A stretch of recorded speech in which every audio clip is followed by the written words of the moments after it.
আসসালামু আলাইকুম। মামু কথাটা কি কয় একটু শুনে যান। আমি এটা বুঝাইতেছি মানুষে হিটাও না।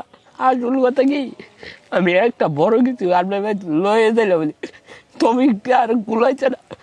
না না মামু তুমি গেছো আমি খুশি হইছি। মামু আলাউদ্দিন বাইরে কইতেছে যে মামু আমার তফিকে যদি কুলাইতো তাহলে আমি বড় কিছু আপনার বাইক লয়ে যেলাম বলে।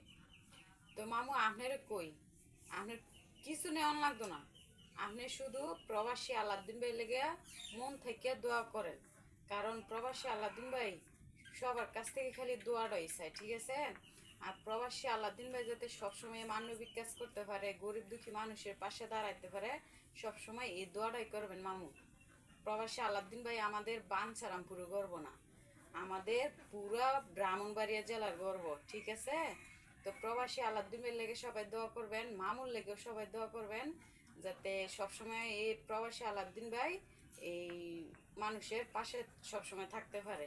আর জয়নাল আবেদিন স্যারের কথা আর কি কমু, মামুর একটা ভাঙা ঘর আছিল, এই জয়নাল স্যারে মামুর একটা ঘর তুলে দিতেছে, কত বড় একটা মহান কাজ করছে। তো এরকম কাজ যদি সবাই মিলে করি, যারা গরিব দুঃখী অসহায় মানুষ আছে, তাইলে মনে করেন মানুষের আর কষ্টে থাকবো না, ঠিক আছে? খালি কই লইব এই মানবিক কাজ করার লেগে সবাই এগিয়ে যান।